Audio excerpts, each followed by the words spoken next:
আসসালামু আলাইকুম রহমতুল্লাহ। প্রিয় দর্শক, কেমন আছেন? আশা করি ভালো আছেন। প্রিয় দর্শক, পে স্কেল পাচ্ছেন এমপিওভুক্ত শিক্ষকরাও, বাস্তবায়ন ভিন্নভাবে। চলুন বিস্তারিত জেনে নেই। প্রিয় দর্শক, আগামী 1 জুলাই থেকে নবম জাতীয় পে স্কেল বাস্তবায়নের ঘোষণা দিয়েছে সরকার।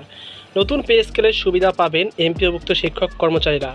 তবে বেসরকারি শিক্ষক ও কর্মচারীদের পে স্কেল ভিন্নভাবে বাস্তবায়ন হবে বলে জানা গেছে। মাধ্যমিক ও উচ্চশিক্ষা অধিদপ্তর মাউসি সূত্রে জানা গেছে, সরকারি চাকরিজীবীদের এমপিওভুক্ত শিক্ষক ও কর্মচারীদের নবম পে স্কেল পাবেন। তবে তাদের বেতন ও অন্যান্য সুযোগ সুবিধা সরকারি চাকরিজীবীদের সঙ্গে কার্যকর হবে না। দেরিতে এই সুবিধা পাবেন শিক্ষক ও কর্মচারীদের, অর্থাৎ আগে সরকারি চাকরিজীবীদের পে স্কেল কার্যকর হবে, পরবর্তীতে এর আওতায় আসবেন শিক্ষক ও কর্মচারীরা। এ বিষয়ে জানতে চাইলে মাউসি পরিচালক অর্থ ও ক্রয় professor Mohammad Monir Hossain Patwary the daily ক্যাম্পাসকে বলেন, পূর্বে নিয়ম অনুযায়ী সরকারি চাকরিজীবীদের পে স্কেল আগে হবে। এমপিভুক্ত শিক্ষক ও কর্মচারীদের কিছুটা দেরিতে পে স্কেল পাবেন। সচরাচর সরকারি চাকরিজীবী এবং এমপিভুক্ত শিক্ষক কর্মচারীদের পে স্কেল একই সঙ্গে বাস্তবায়ন হয় না।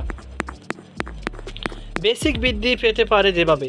নবম জাতীয় পে স্কেলে সরকারি চাকরিজীবীদের বেসিক কত শতাংশ আগামী অর্থবছরে থেকে বৃদ্ধি পাবে সেটি জানা না গেলেও 3টি বিকল্প দরে কাজ করছে সরকার বলে জানা গেছে।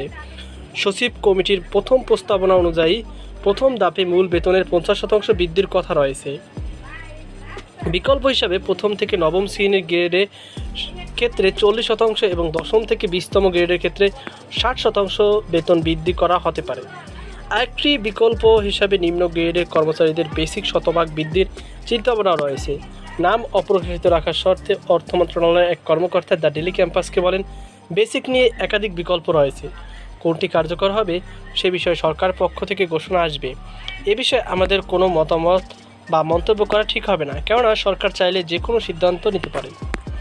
তো প্রিয় দর্শক, এই ছিল আমার সর্বশেষ আপডেট। সকাল মাথা আল্লাহ হাফিজ।